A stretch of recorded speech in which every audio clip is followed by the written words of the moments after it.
Hey yo, LAZ, make sure you check my bro Shrine B out of Jersey, you heard? Follow him on that gram. And go check them bangers out at repyourset.net, you heard? Also check that album from me and Shrine B, Interstate Heavyweights, full album on YouTube. Hey yo, make sure y'all go check out that new sit down interview with the bro Black Knowledge, you heard? We talking about some things. Hey yo, LAZ, I done told y'all before, they calling this book the Hood Game of Thrones, you heard? It's called The Blood Sagas by Avery Brown. Shout out to the bro Brooklyn in the building. The bro got major people reading this book and major things about to take place with this book. Make sure you on the right side of history, you heard? LAZ. LAZ, a lot of y'all don't know I'm a New York rap veteran, you heard? Every once in a while I run up in that phone booth, come out with that cape on and get it in. Check this new video with me and Chief Cherokee after this story. All this dirt I never let my mama know. Hit a lick of brick is like a pot of gold. Your girl wants to meet me. Your man's a snitch, they got him on PC. My son is in GP, playing some cards or watching some TV. Hey yo, I told y'all before, my bro Dub HE out of Baltimore spit that fire. You heard? Go follow him on Instagram and tell him Z-Man Suicide Polo with the Ski Man sent you. You can't hold that name. You got to qualify to hold that name. How you see the day's degree. You're not powerful. I'm powerful. Power Wild backs a gun out, backs to guard you now out, cocks to guard you now, and put it to his head.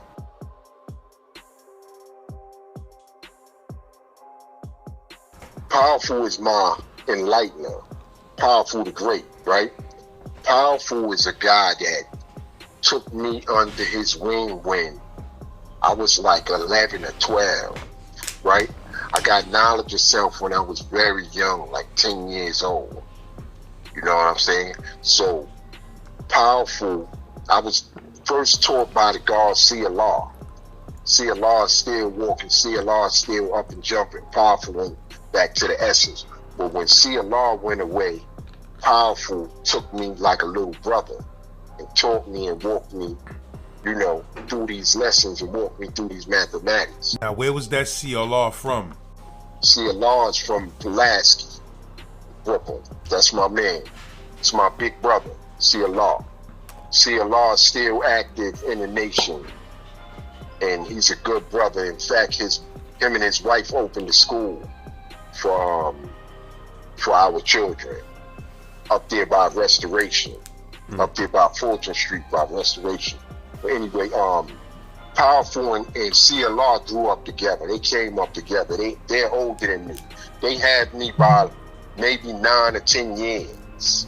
You know what I'm saying? But Powerful took me under the wing. Powerful was like my brother. In fact, when my older brother got murdered, Powerful made sure I was straight. Powerful took me through the ropes and told me, you know, how I got to move with that. Powerful was a good brother, but Powerful was like your man, super God.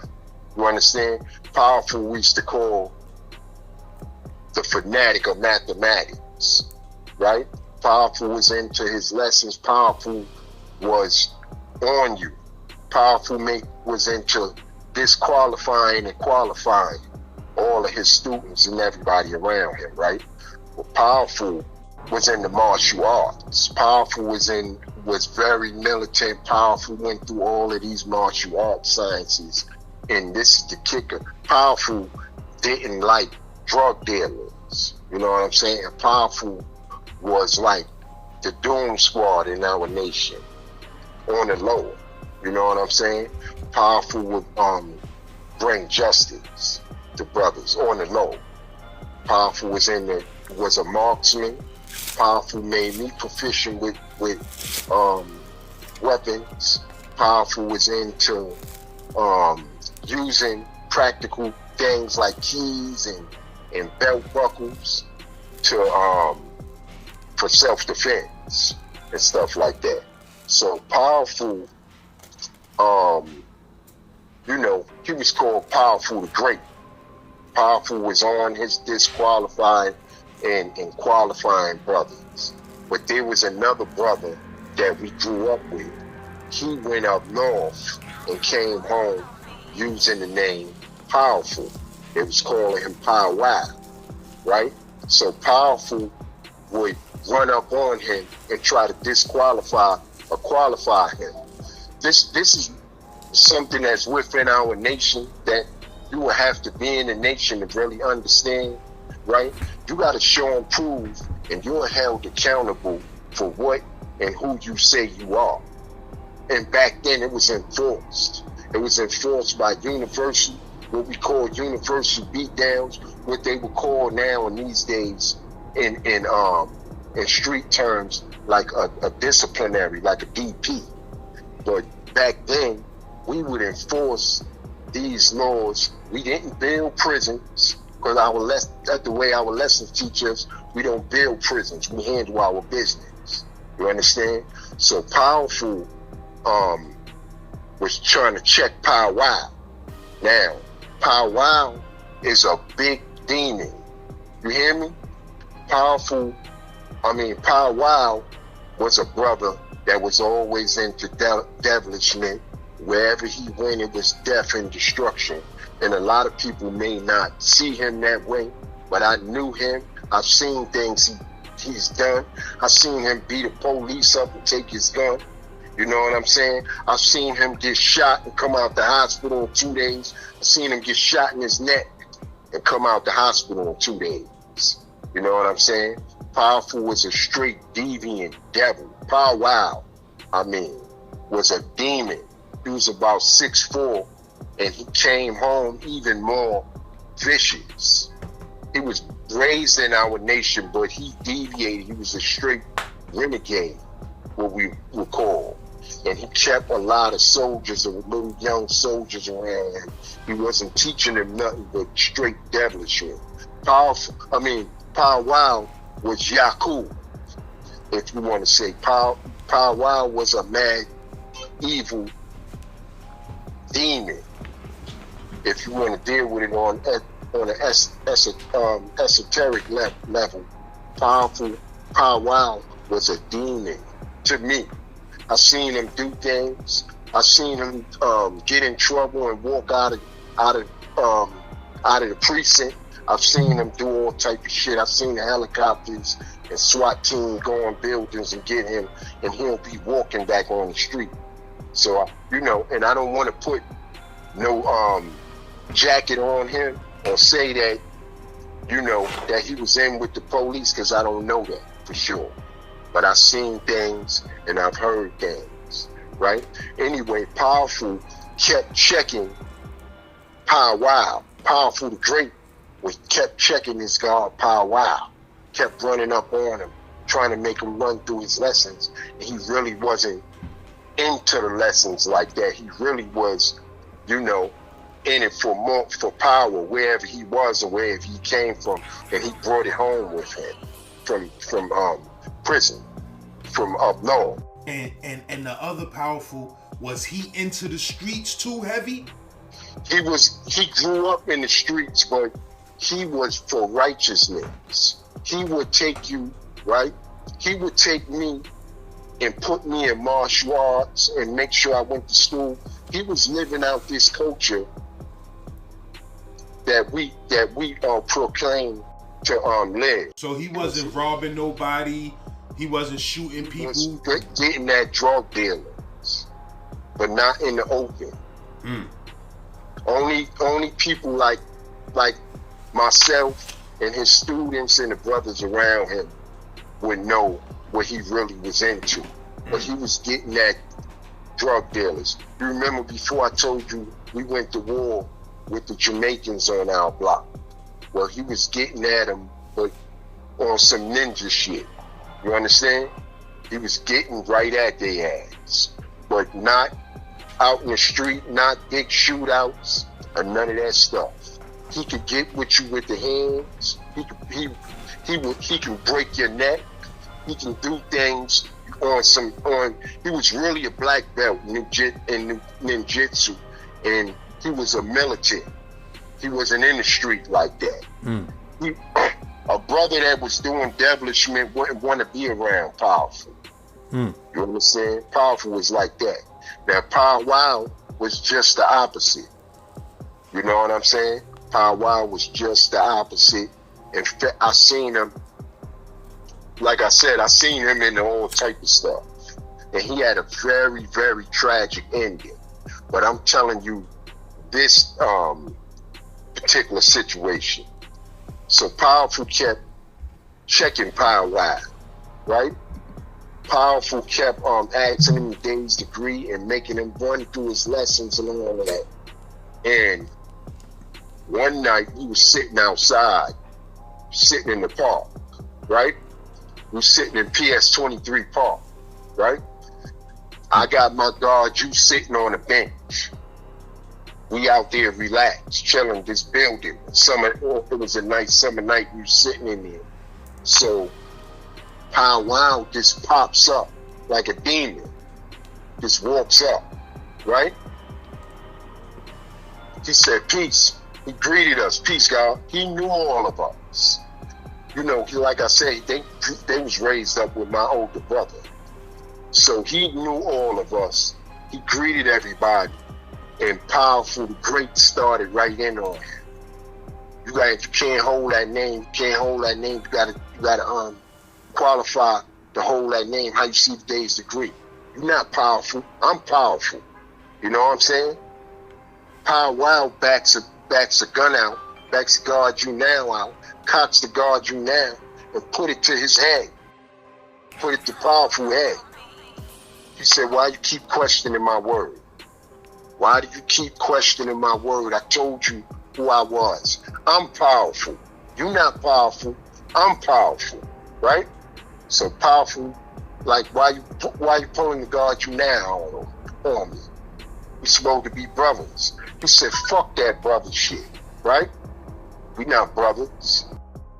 Don't question my word no more. Put the gun in his head again. He was getting ready to shoot him. He had the gun cocked. Powerful bent his head down like he was getting ready to take the shot and chopped the motherfucking gun out of his hand. The gun hit the floor and went off. Everybody started scrambling, right? Powerful grabbed the gun, then Pow Wow grabbed the gun. They was kicking the gun, wrestling for the gun. Powerful was trying to get, now Powerful was like 5'8", right? Pow Wow was like 6'5". So his arms is longer, right? So he jumps on top of Powerful's back and get control of the gun, right? They start struggling for the gun again. Powerful broke loose and took off running, right? Start shooting at Powerful, Great, right? Powerful, the Great, word is born, God, rolled out, did like 2 Aikido rolls, and went through the hole in the handball court and disappeared, right? Got in the wind, right? So Powerful asked me, I took off too, right? I left my guard you now on the bench. I doubled around and got my guard you now. When I went to get my guard you now, Pow Wow was standing there by my guard you now. He said, you with him or you with me, right? I told him, we all brothers, God. We all brothers. Why? You know what? You ain't had to do him like that. He was like, you keep fucking with me. You keep fucking with me. Which way you want to go? I said, God, I ain't with nobody. I'm trying to talk, make sure I can get to my guard you now. So he said, go ahead, pick it up. He told me to pick my guard you now up. He said, you want to do something? You want to shoot me? I said, God, I told you we all right. We good, right? So fast forward about a few weeks down the line. When you picked up your gun, what he did, he just spent off, or he tried to say some shit. Did he tell you some shit about, yo, when I see your man Powerful or some shit like that? Yeah, he went through it. He told me, keep fucking with me. You know I'm not the one. Tell that nigga when I see him, it's on. You know what I'm saying? Anyway, he was like, he better not come back over here. like that, right? And he got his gun in his hand, cocked. I got my gun in my hand. And we talking. He got some little soldiers with him. They all got their guns out. This is nighttime, right? This is nighttime. We in the park. Back then, the parks didn't have lights and stuff like they got now. When you were in the park, like at night, you were in the dark, basically. All of those parks, New York City parks, they didn't have good lighting. People didn't go in there unless you was in the street. You know what I'm saying? You didn't really hang in those parks or walk through those parks at that time at nighttime. And what year was this like? This was like 93 or 94 or something like that. Maybe 95. I gotta think. It was about 95. You said fast forward weeks later. Fast forward weeks later, this brother named Taboo that we hadn't seen, I hadn't seen him in a while, like maybe a year, right? He comes through the park. We sitting in the same spot, almost. This like a different bench. That was like our park. That's where we did everything at, in that park. You know what I'm saying? So Taboo is he grew up in the neighborhood, but he went away.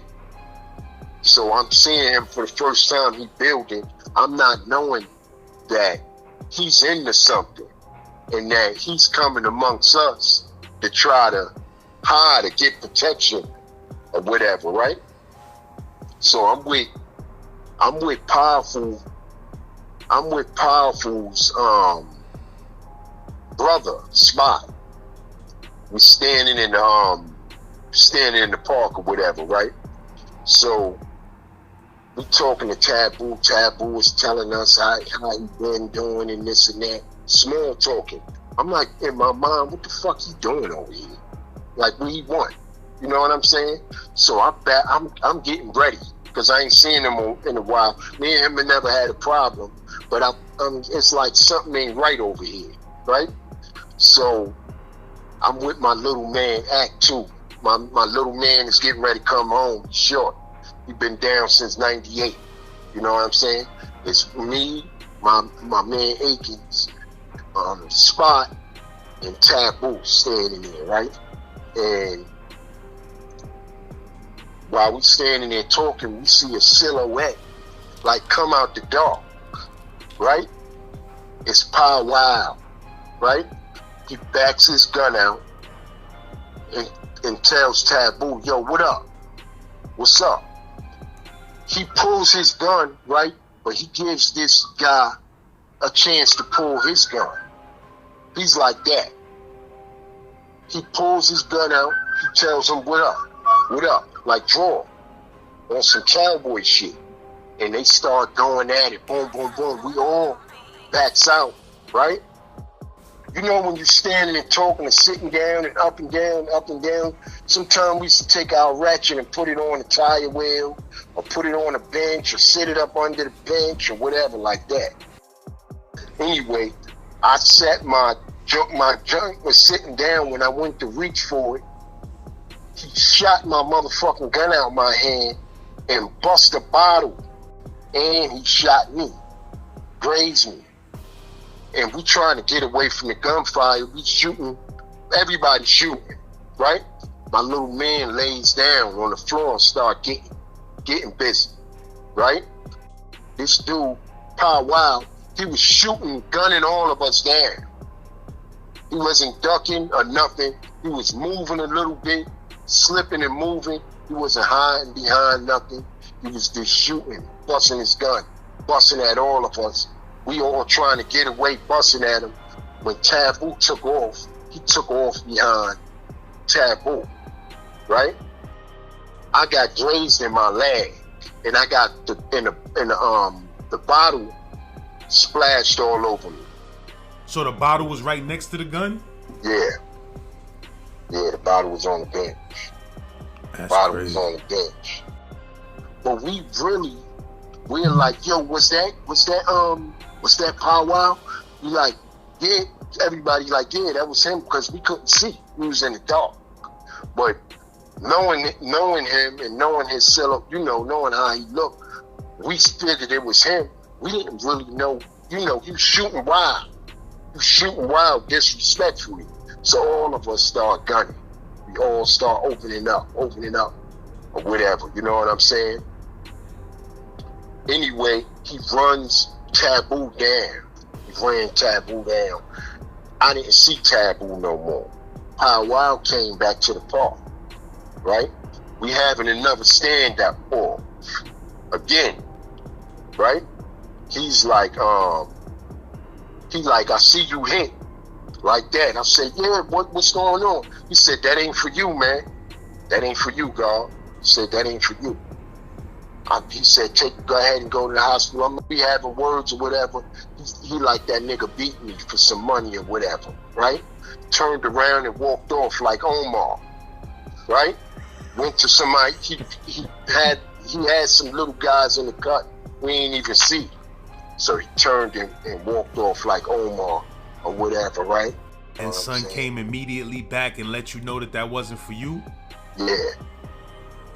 Yeah, he said, I see you hit. He said, I see you hit. He said, y'all niggas should have moved the fuck out the way. That's what he told me. He was like, y'all should have moved the fuck out the way. You know what I'm saying? Yo, so you said what the kid Taboo that he was chasing, did he hit him? He ran him down. I think he ate him up. But he kept running. But he ain't kill him though, right? I never heard from him. He could have went somewhere. I never heard from him again.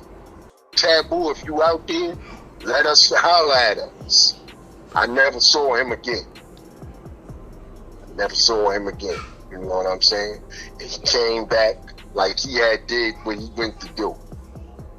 You know what I'm saying? He came back walking, strolling. You know what I'm saying? How that nigga was dressed, he was a flamboyant fly dude, or he was on some grimy hoodie type of shit? Nah, regular. He was regular. He wasn't a flamboyant guy. He was a regular guy, but he was into like dirt bikes and shit like that. You know what I'm saying? So he was more into his bikes and shit like that. You know what I mean? So it would go up and down with him too. He would be doing good, and sometimes he would be doing bad. And when he was doing bad, if whoever had some money had to be on guard. So he was mainly a robber? He was everything. He was a tyrant. He was a straight renegade. Rob. If he had some drugs, he would sell it. If he saw some jewelry, he would take it. And that's what it was. That's how he was.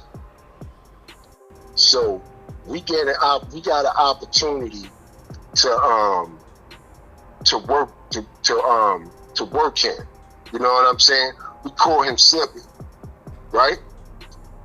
Powerful the Great didn't want him touched. You understand? So this was a good brother, Powerful, right? What you mean? He didn't want Pow Wow touched? Nah. Why? Because he wanted to get him? He didn't tell us that. But we read between the lines. He was like, nah, we're not going to do it like that. Because we would catch him slipping. You know what I'm saying? But people would come tell us, yo, he's right here. Man, we can't keep coming over here doing that. Or whatever, right? So eventually somebody caught up to him, and it was very tragic. But I'm telling you this to say, to speak about the integrity of Powerful the Great. Powerful the Great really just wanted us safe. You understand? And Powerful the Great, we had him. You know, we had Power Wow in situations where we could have just could have just got rid of him. But he didn't want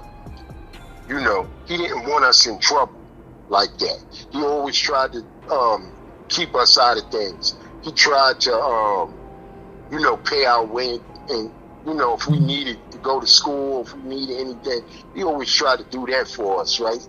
But at the same time, the culture doesn't allow you to let people use our name, you know, in a bad way or put bad light on our name. Now it's willy-nilly.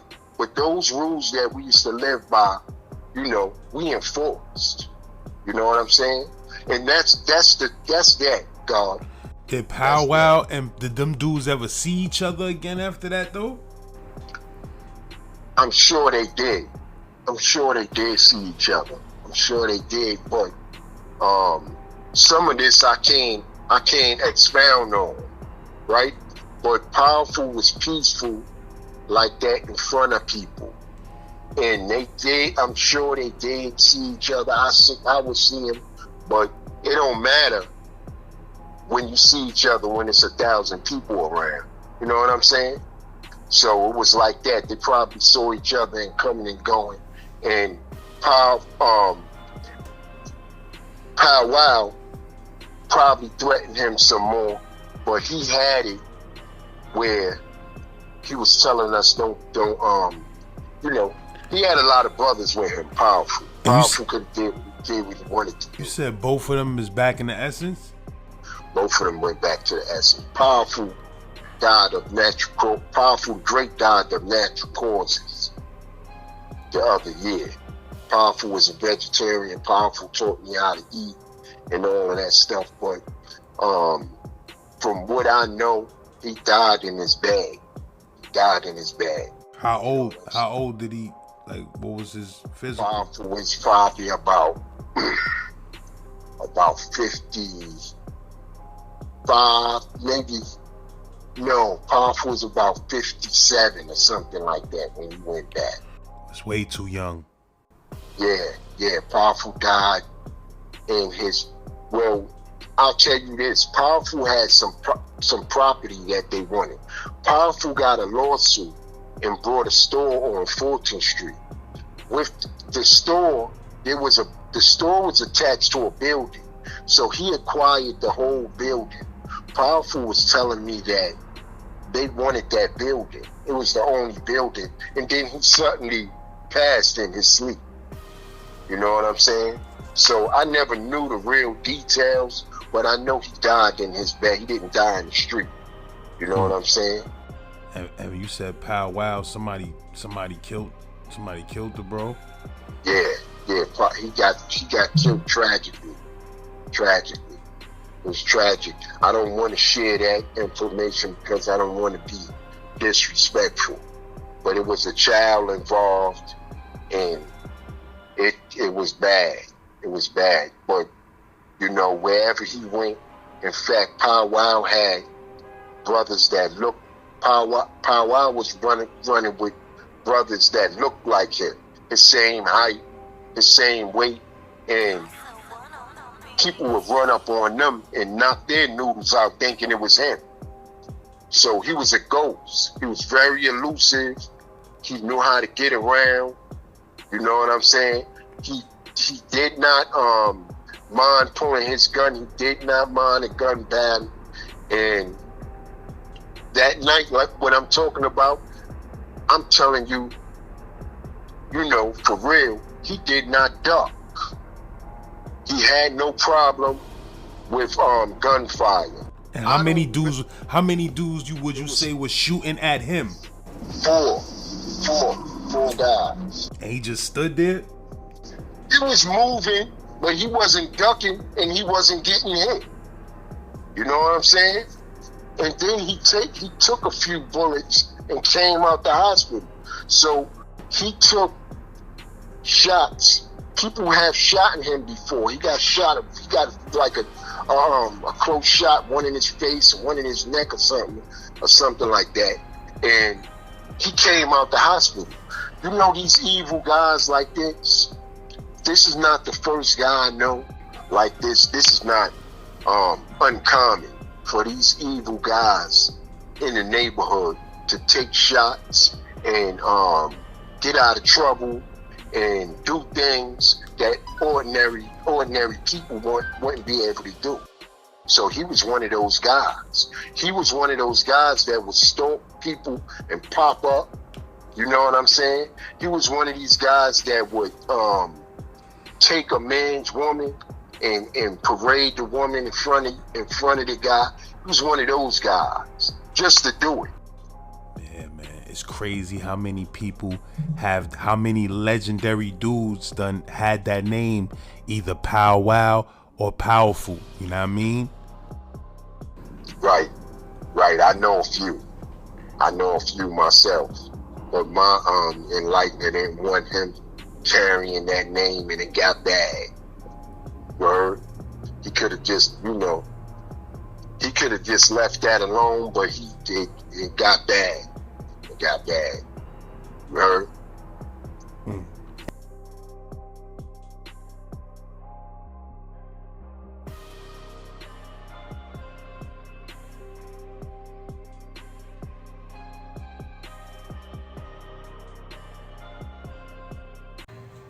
Hey yo, LAZ, man, you heard? I just want to let people know, you feel me, sometimes some of the stories on this channel may be a little bit disturbing to some. And, we don't like to disturb people, so be cautious when you listen to certain episodes, especially when you see the Brother Wise. The Brother Wise, his stories, they always a little bit different and crazy. You feel me? So, yeah, man, I just got to get that heads up. But LAZ, Brooklyn Legacy, this is what we do here. We document that real Brooklyn history. Sometimes it's a little edgy. So forgive us in advance. Leave a comment.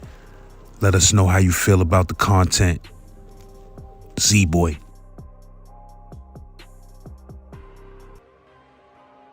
The niggas kept coming, shooting shit up. One night, I was staying in Marcy. The niggas caught me cutting through the park and shot me.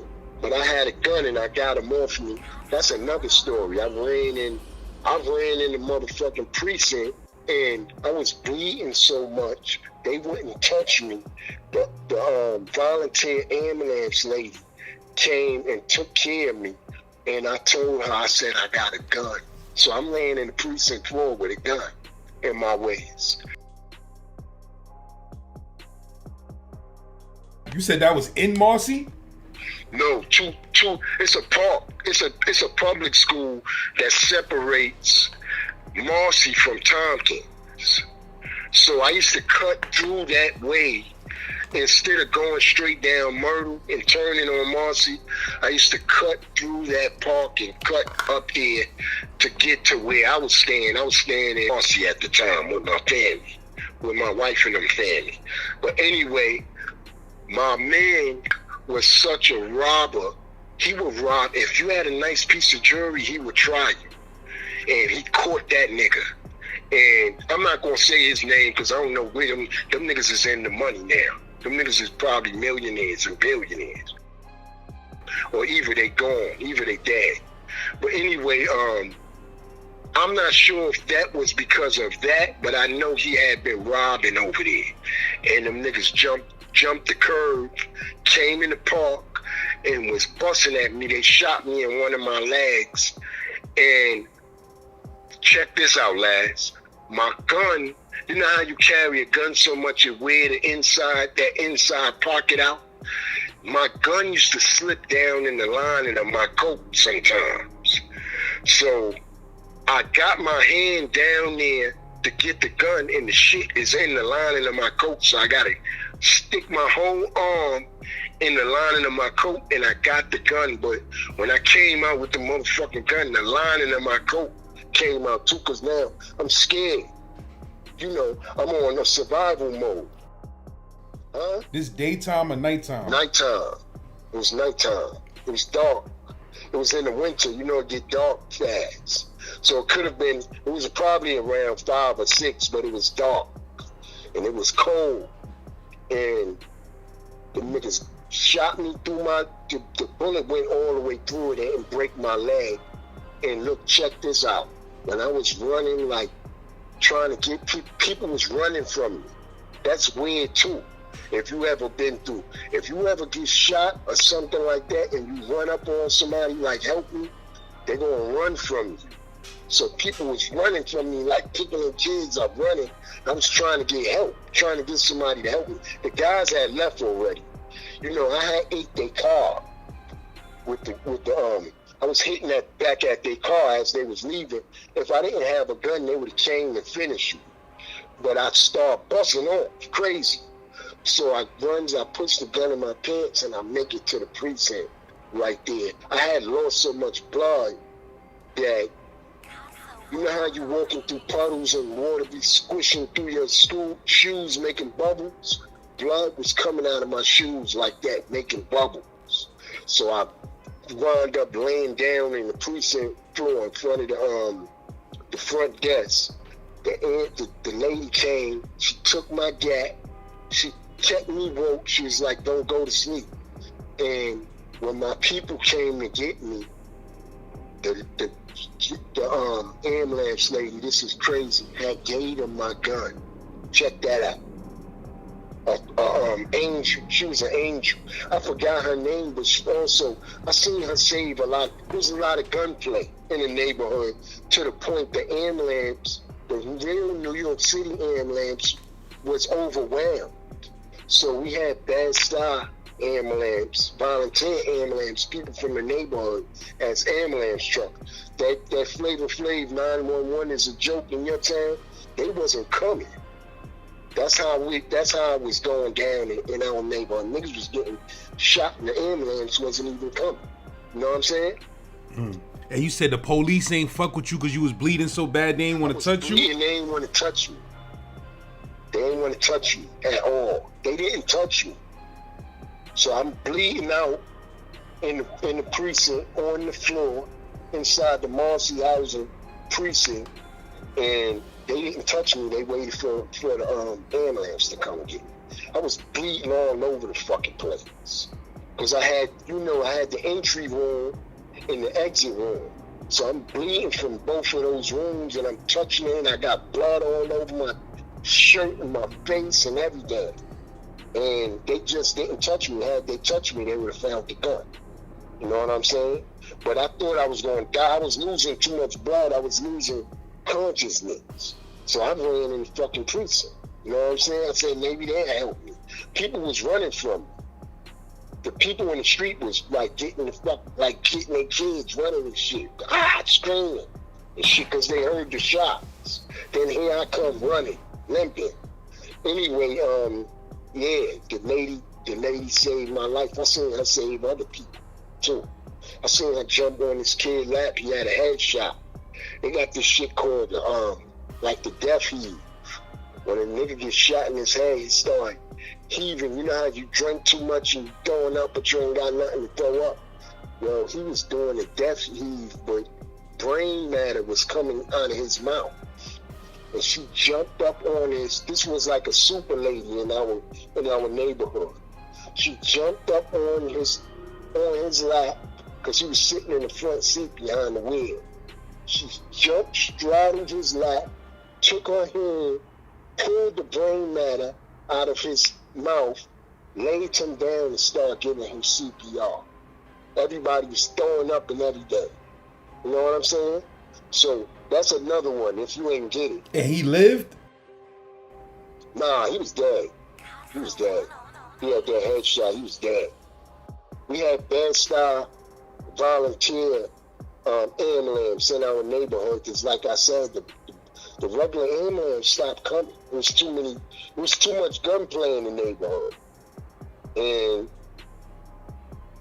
she would be coming on the scenes of these crimes with these terrible gunshot wounds, and she would be saving some people.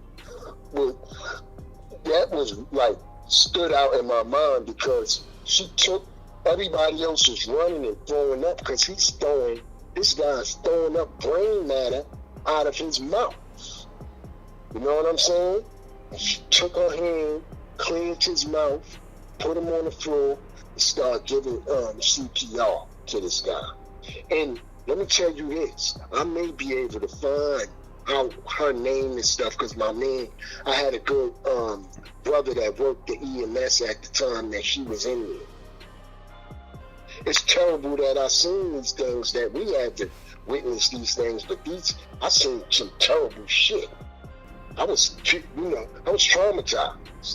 traumatized, and from seeing so much trauma at a young age, we slip through the cracks. They give vets, they treat vets. They don't treat us for post-traumatic stress. We're just out here walking. Right now, man. Right now, I'm like how I was back then. I'm on the swivel. You understand? And it is what it is. And what's crazy, my son came out like that. Like, with the trauma from my DNA was in him. He came out like that. You know what I'm saying? Good kid, football, played football, he got a good job, but he keep the hammer and he know it's lit. He on point. And when I talked to him, he was very logical about what he's doing. He said, no, you can't, you know what I'm saying? You cannot be armed when other people are armed. You know what I'm saying? When there's other people, other evil entities out here willing to hurt people. People are killing kids and killing old women and shit like that. So he justifies it in that way. I can't say nothing. I'm just scared that he's going to lose his temper one day and hurt somebody. Like you said, them guns is fucking evil and destructive. Yeah, them shits want to kill. Even if you don't, they do. That's what their purpose is. Yeah, so it's just like it's energy. If you create something for a purpose, it wants to be what you created it for. That's a fact. And even though that shit is metal and steel and all of that, it's still energy of the universe. It's still a form of energy. You feel what I'm saying? And you create that shit to kill, that matter is gonna have a urge to kill. That's a fact. That's a fact. In fact, when you got a gun on you, you attract more bullshit. You understand? You attract other people that's willing to kill. That's like a fact, bro. Let me tell you. If you have a gun, you'll use a gun. When you have that shit, bro, you quick to pull it out. Right. Security level is intense and heightened. So now that energy wants to be used. And it's justifying in my mind, if this motherfucker act up while I got my kids with me, I'm going to give it to him. You know what I'm saying? And it's natural for us because, we've done it.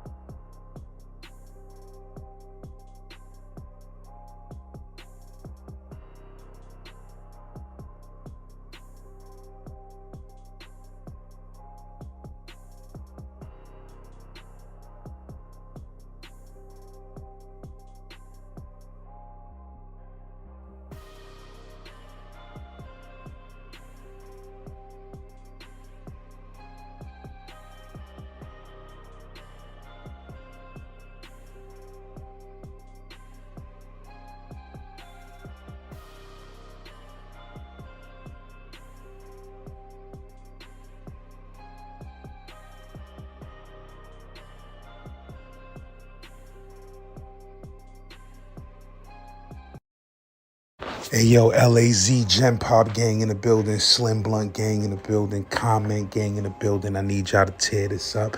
Shout out to the God Wise. Shout out to the whole Bed-Stuy, the whole Vernon Avenue. You heard we talking official Brooklyn history. As always, you heard? So if you out there and you rep that BK life, make sure you leave about 11 comments. And that's a fact. Make sure you subscribe to the channel and make sure you subscribe to my Genpop TV channel because it's going down over there. If you don't know, you need to find out. You heard? The content game over there is nuts. Genpop TV. After this episode, go to Genpop TV to find extra commentary and a few morsels that you won't find here on the regular Saint Laz channel, because I got to keep things exclusive, baby. You heard?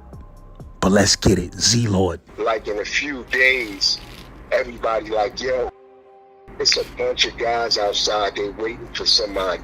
They getting ready to somebody up. You heard? I'm like, who? What's going on? So I look outside, and it's Love standing with Shoe Shine, with Half. All of them is outside waiting. And I see Love. I said, they must be waiting for me. You know what I'm saying?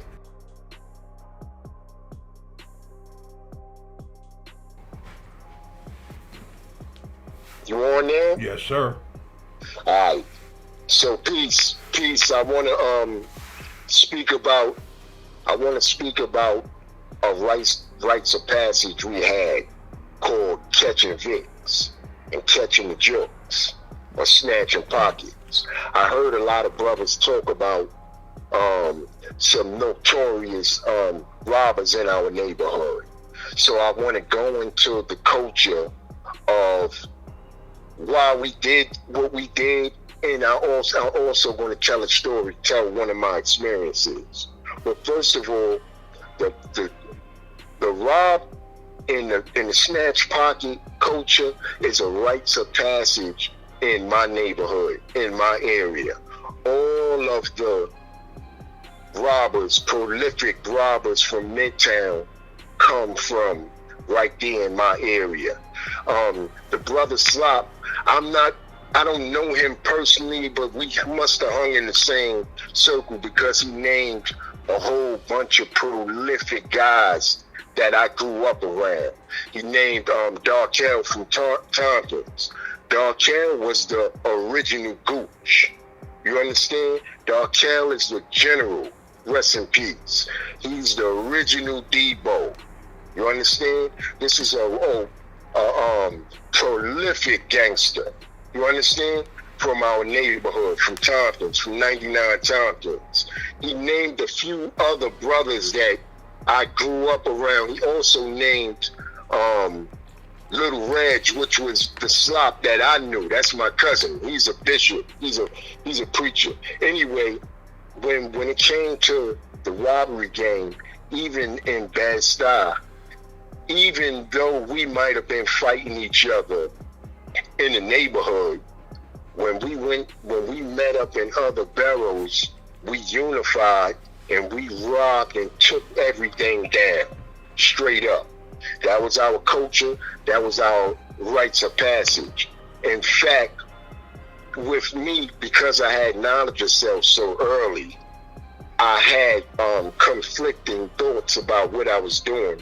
So I had to build what you call cognitive dissonance.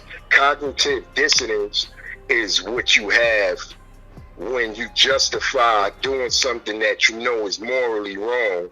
You justify it in your mind. You make a justification. For instance, back then they had Howard Beach and Michael Griffin and Yusef Hawkins and Bensonhurst. And then you had Gavin Cato. So those things justified in my mind snatching pockets and robbing and doing what we did. In fact, I didn't need the money. I did it for sport.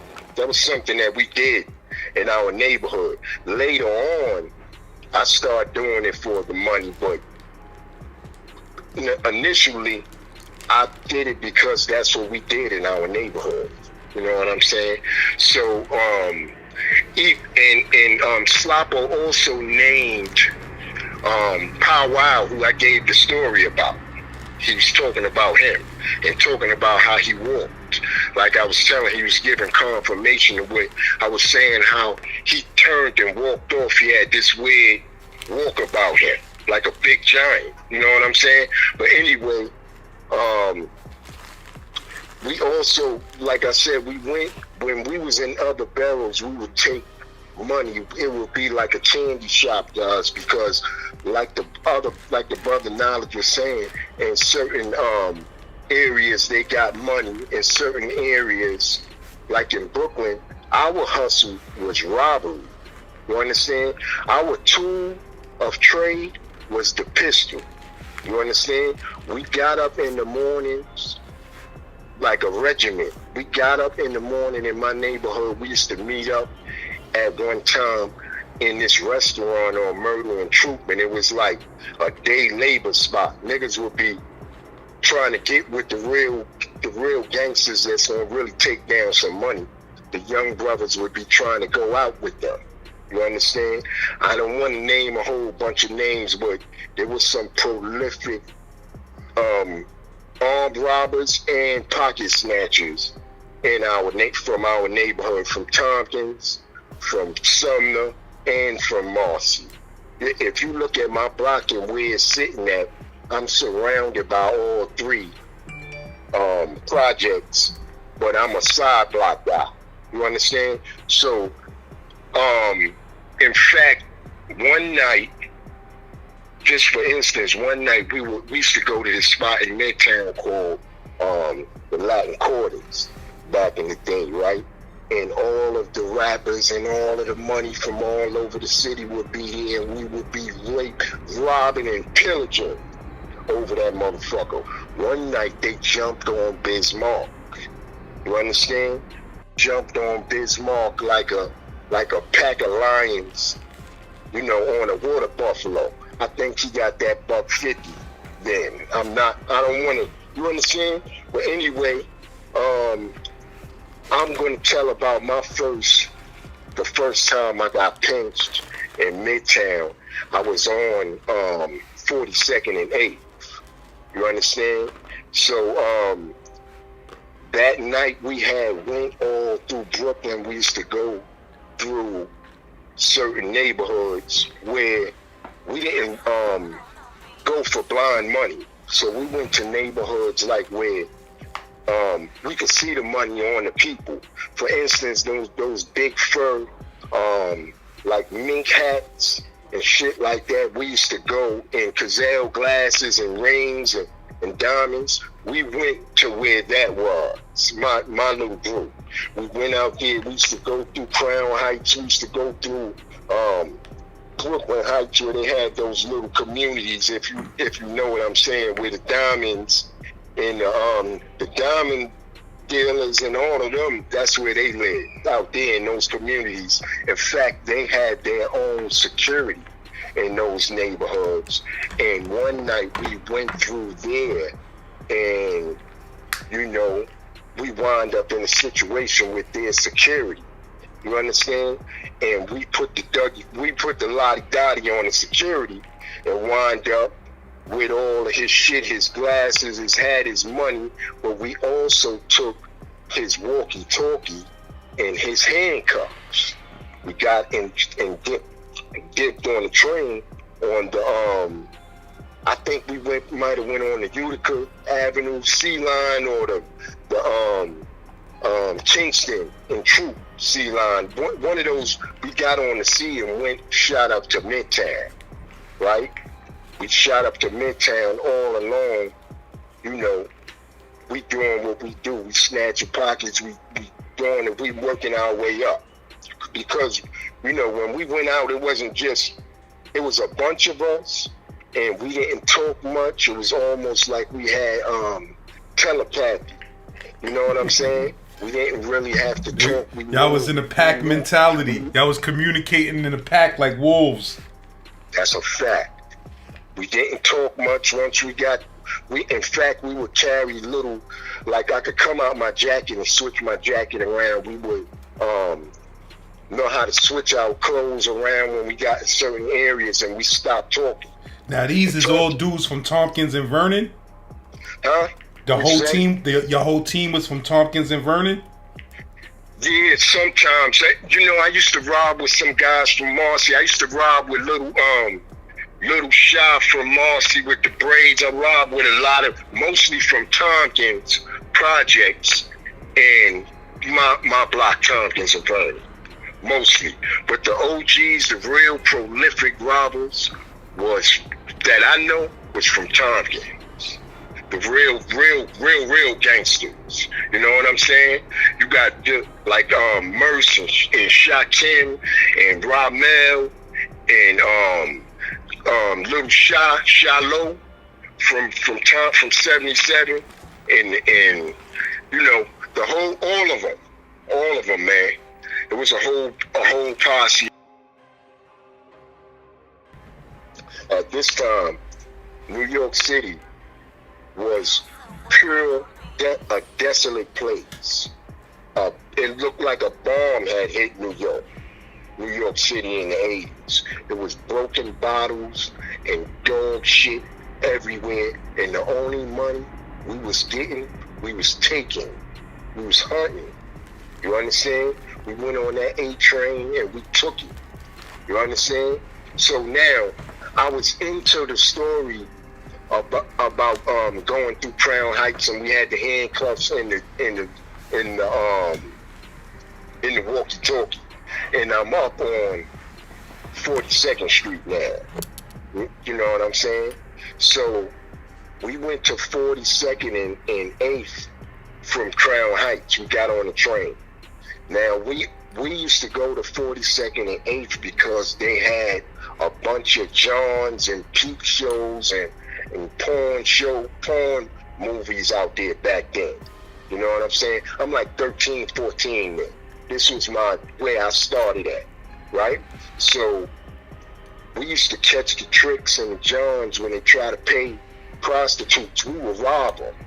We would rip their pockets out. We would leave their pockets like rabbit heads, like Biggie said. You know what I'm saying? And we would say that phrase, click, click. We would say click, click, and that would put us on point, like it's some money right here. You know what I'm saying? And my man C and my other man went down. They followed the Vic down in the train station. They caught the Vic and ran out of the train station, but we was on something else. Me and my man Jose was on something else, scoping something else out. So they came out the train station, right? They caught the jokes and came running out the train station. We just stood still so we could catch ours. You know what I'm saying? So anyway, what I didn't know then was there was a police precinct down in the train station, in the subway. So the Vic must have screamed and the police came out. And back then they had police dogs. They had big German Shepherds. You know what I'm saying? So the police came out the train station and let the dog go on us. You know what I'm saying? Let his dog off the chain. The dog ain't chased them. The dog came and grabbed me like, nigga, you did it. You know what I'm saying? The dog grabbed my arm and wrestled me down, right? So they handcuffed me. They handcuffed my man brother. You know what I'm saying? Right? My man and them that caught the Vic, they standing right there, looking, right? But we didn't speak. Like I said, we didn't tell. We had a different code of honor. We didn't tell on. Like telling on a nigga was the last thing in our mind. You understand? I don't know what the fuck going on with these young boys today, but like telling on somebody or talking to the police and all that shit. I mean, that just wasn't even we didn't work like that. We grew up together. You know what I'm saying? We was family. How the fuck you gonna come home and you told on a nigga? You know what I'm saying? How you gonna show your face and you told on it? You in there told it to the police. Anyway, my man and them was standing right there. The police took us. The police took me, my man Jose, and my man Rags.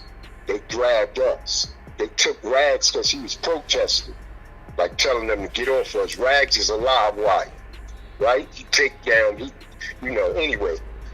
They took us down in the precinct and held us in the precinct, and they was letting the big ass dog bark in the cell, trying to scare us. That shit scaring the shit out of me too, because you in the cell and you got a big ass German Shepherd barking up in the cell.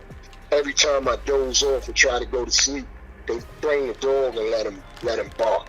Anyway, when they caught us, we had proceeds from all the shit we did that night, all type of shit, all type of people shit. We had gazelles, we had fur hats, we had money, we had rings, we had all type of shit in our pocket like we've been on a robbing spree. You know what I'm saying?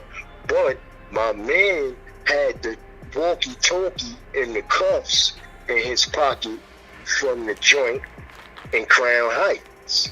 You know what I'm saying? So they tried to make that shit more than what it really was. You know what I'm saying? My man, in fact, wound up going up north on that case. You know what I'm saying? I was young. I was underage, so my father came down there and got me. I got charged with jostling. Back then, all they would charge you with, really, if you snatched the pocket and didn't hurt nothing, you would get charged with jostling.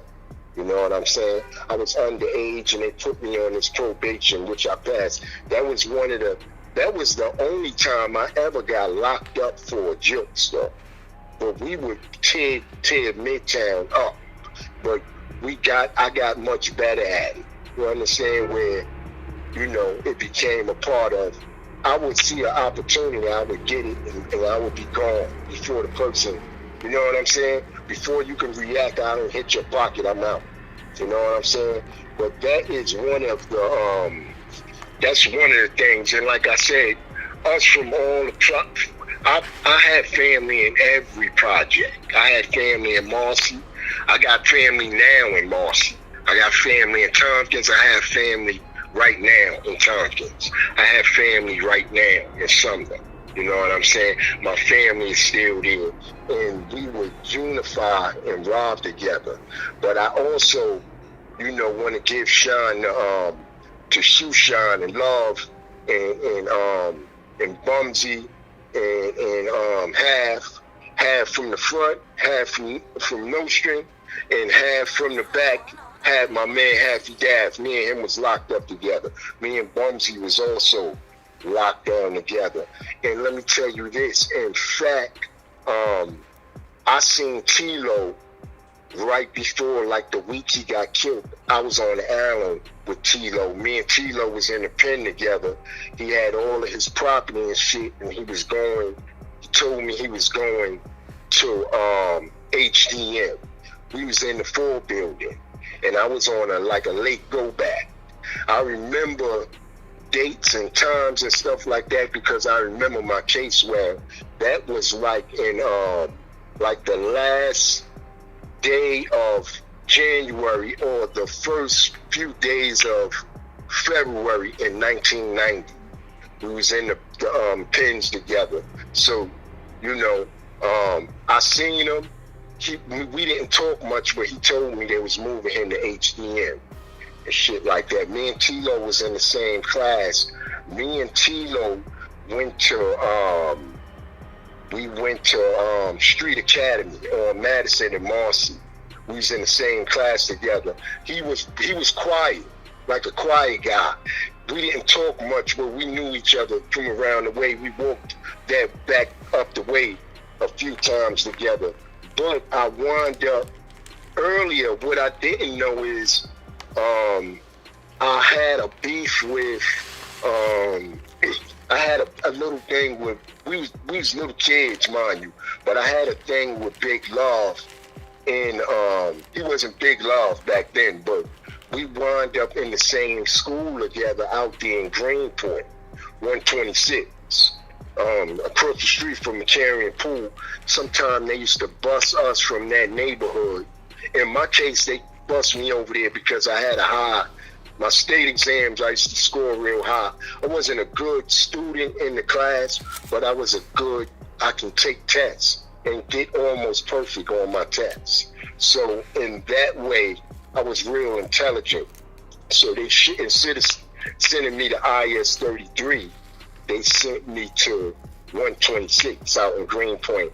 I used to take the G train to Nassau, and automotive was out there too. So there was a bunch of us out there in that area, but that was a mostly like Italian, like Polish neighborhood.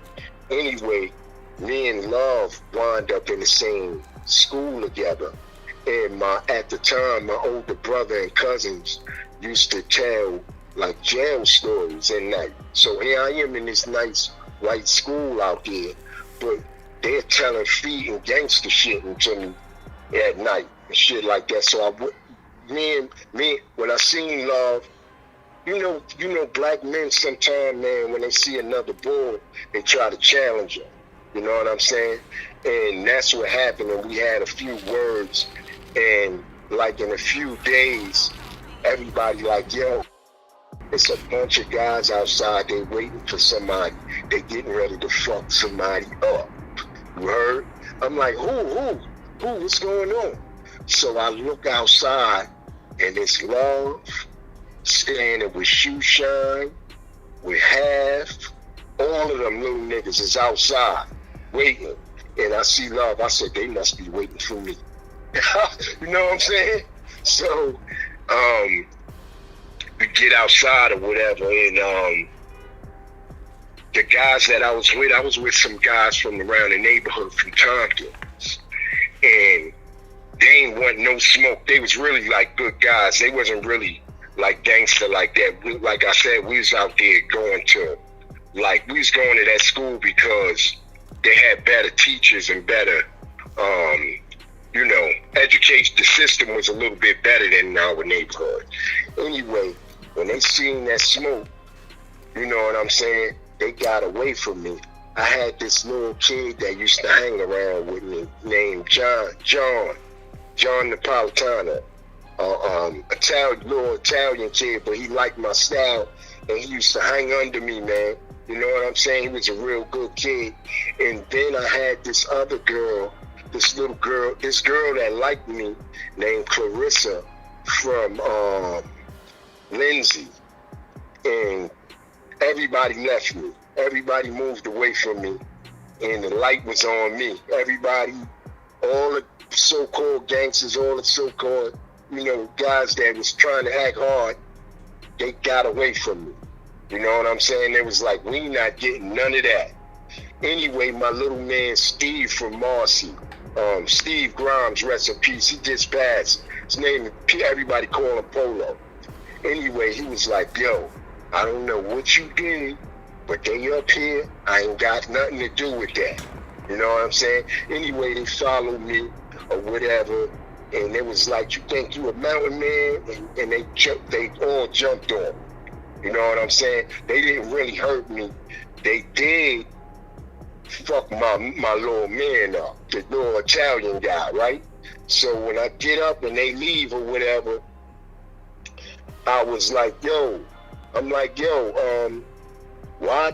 you do that, man? I'm telling the Italian kid, yo, why you do that? Why you ain't? He said, they were gonna fucking hurt you, man. What do you want me to do, right? I was like, damn, he got more heart than these guys that grew up in my neighborhood. He a little kid, right? Yeah, he was fighting with me and the girl, Clarissa. They was fighting with me. We was going back to back. It was a lot of them. And they had that big fat kid from Marcy. He got me there. You know what I'm saying? But we was fighting. Yeah, it was Love and all of them. The same guy. We had run-ins all throughout, the years. Nothing as adults. In fact, I lived in Marcy for a period where they used to just give me the nod. They gave me a pass because they knew, they knew we fought and they fought or whatever. When we catch them out of bounds, they catch us. So as we got turned into adults, they didn't, it wasn't really no smoke. I'm talking about teenage stuff. And as they got older, I started hearing their name more. I used to try to keep my shit on the low, but I was hearing their names ring bells, you know what I'm saying, like that. And when they seen me, they gave me the nod. When I seen them, I gave them the nod, and it wasn't no shit like that. We also had a few run-ins, like in that train station down there on Murder and Willoughby. I had a few run-ins with them. Probably the whole neighborhood had run-ins with them. If they didn't keep their head low. If you standing like a bull, and you was from another neighborhood, you know what I'm saying? 9 times out of 10, you're going to have a few run-ins with them because they was deep and they was doing their thing. You know what I'm saying? But the place that we was in was a junior high school close to Automotive, across the street from McCarran Pool. It's a big junior high school called John Erickson. 126. A lot of guys from Cooper and from around the way went to that school, but it was far out. You know, a lot of people from my neighborhood didn't go there. You had to get shipped there. But anyway, I dust myself off or whatever. We had run-ins. I ain't gonna get into that because I respect them in that way. I ain't gonna get into, you know, and I also don't want to open no old wounds and shit like that. You know what I'm saying? Because shoot just passed, and I got a lot of respect for these guys. We never really tried to hurt each other in no way. You know what I'm saying? But anyway, they had fucked up. They had beat the white boy up so bad.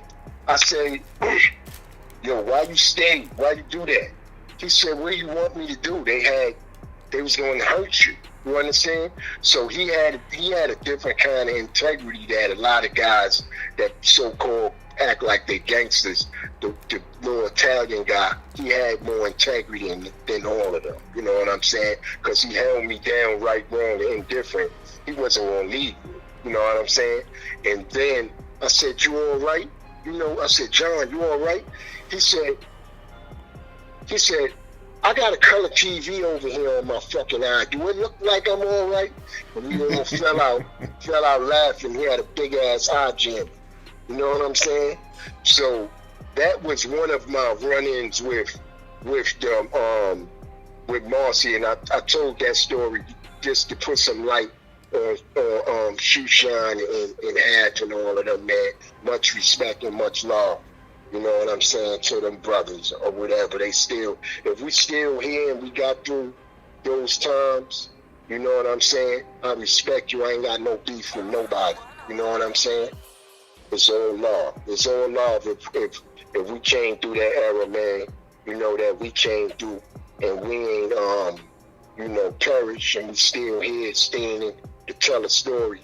You know what I'm saying? And to make a better way for the ones coming behind us. Then I got mad love for you. I got mad respect for you or whatever. You know what I'm saying? So that's that. But, yeah. What else I wanted to talk? You know what else I wanted to say? These brothers, right? You got brothers, right, that are attacking each other, right? From New York City in particular, right? These brothers, right? Because we haven't adopted this pettiness into our character. Click the link in the description and the link in the comments and go watch the rest of this commentary and hear me and Wise building on Genpop TV. You heard? And make sure you subscribe and hit that bell on that Genpop TV channel, or you gonna miss exclusive conversations like this one.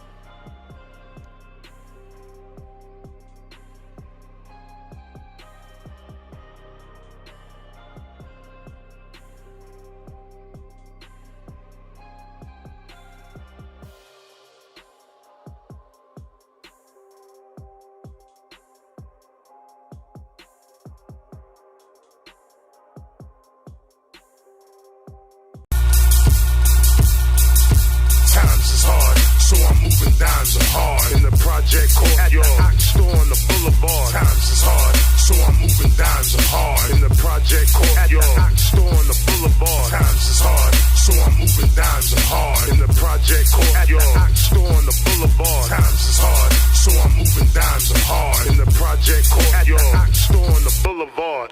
Eviction notice on my door, I can't take it no more. Got to hit the Aki store so I can bring in some revenue. The rent is due, so I'm stomping shoes and cutting throats. Leave niggas broke. It's my antidote. St. Last threw me the pad, so I'm running the touchdown. Peeking my head out of the sewer. I'm tired of the underground. This New York sound is profound. It's about time we take it back now. So how the fuck that sound, nigga?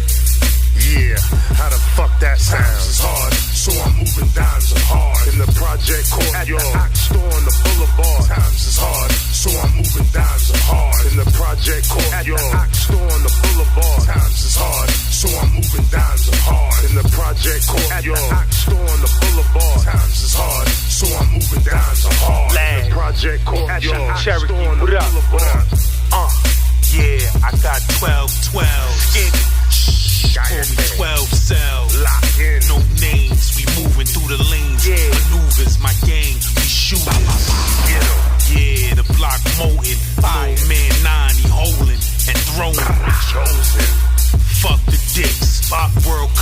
busted shits. Y'all Knicks out here, outside pitching, block to the kitchen, rocks is sizzling. My Cody home, son need a new phone and a brand new chrome. Gun, the heart is it.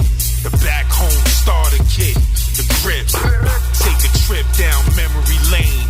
Big black semi in pain. Cocaine. Times is hard, so I'm moving dimes of hard. In the project courtyard, at the store on the boulevard. Times is hard, so I'm moving dimes of hard. In the project courtyard, at the store on the boulevard. Times is hard, so I'm moving dimes of hard. In the project courtyard, at the store on the boulevard. Times is hard, so I'm moving dimes of hard. In the project courtyard, at the store on the boulevard. Yeah. That New York shit. We back, nigga. Chief Cherokee. St. Laz.